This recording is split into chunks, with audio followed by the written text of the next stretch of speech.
I had a good Thanksgiving. We're actually having our Thanksgiving tomorrow. We had to wait on a family member to get out of the hospital, but they're good to go now. Monday and Tuesday, I went out to my spot at the very back of my property. Monday, I took my son with me. Um, Everybody's got their opinions. Probably don't think I need to take my son back there. The reality is, in this family, we don't retreat. I don't teach that. That's not the adult that I'm raising.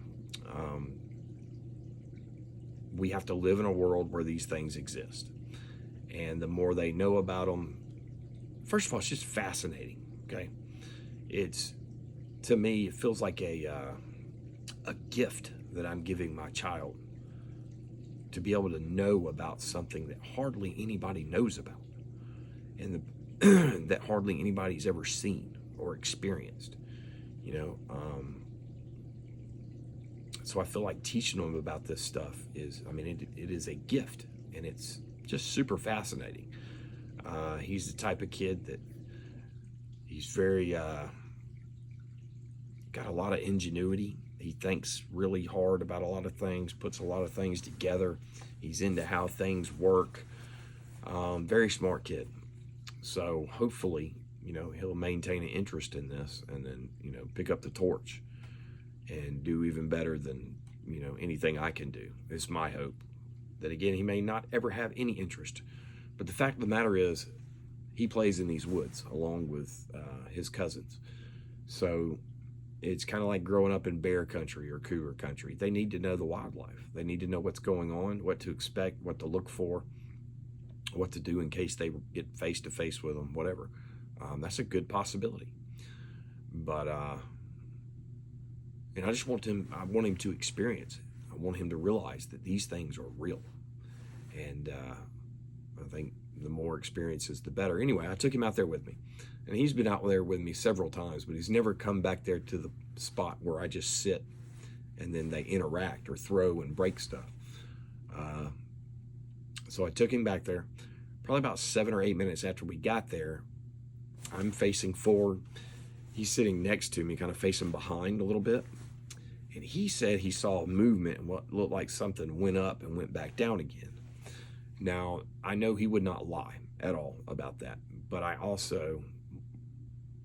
kind of tried to feel out whether he was sure or not about what he saw, and I didn't really feel like he was super sure. It's nighttime.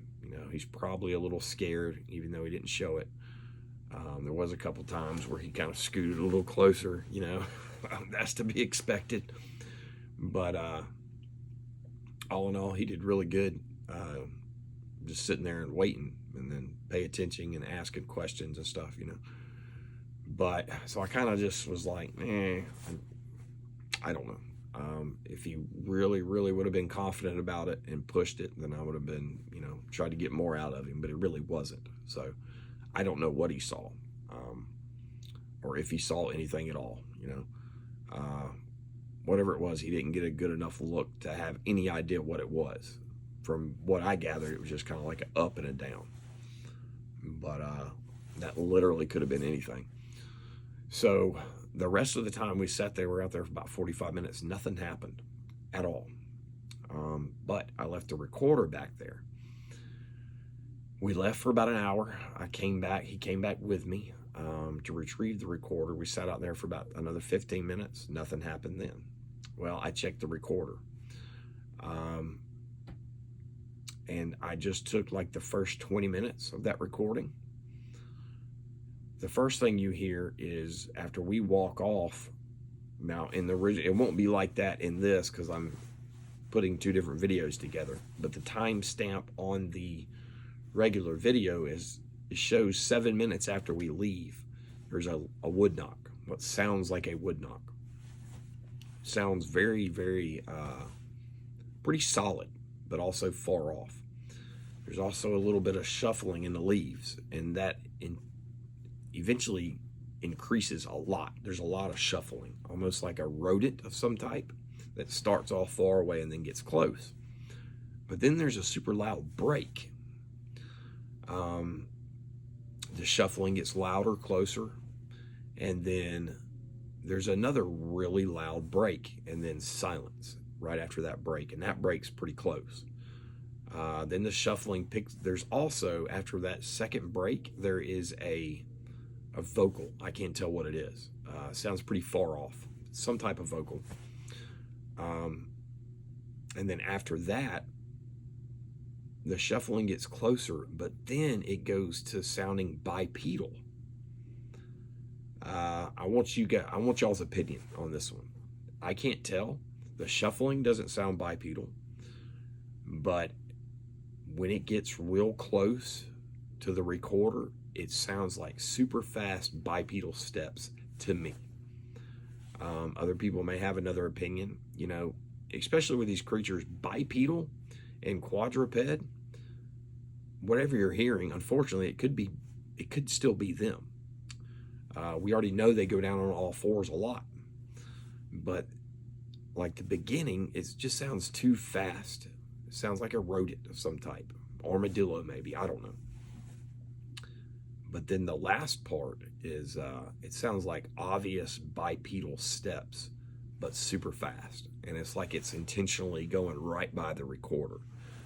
But it's not enough. I mean, there is 2 breaks and what sounds like a wood knock. But for me to say it's them, I like to have a lot more.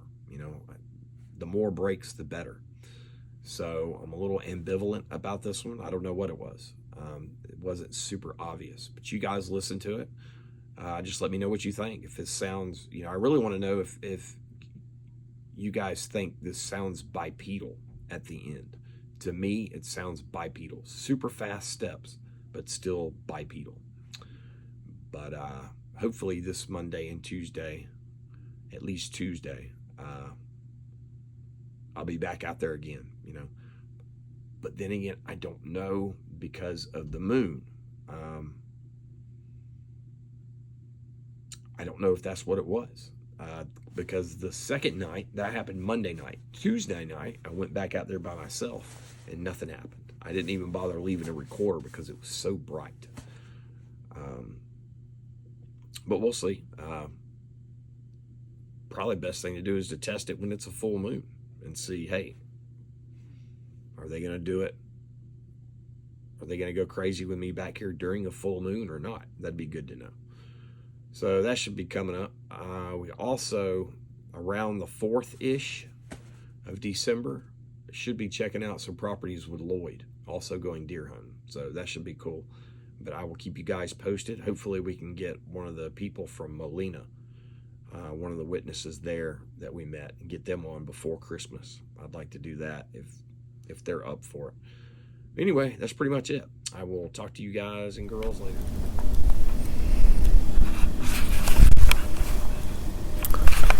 All right, we're gonna leave.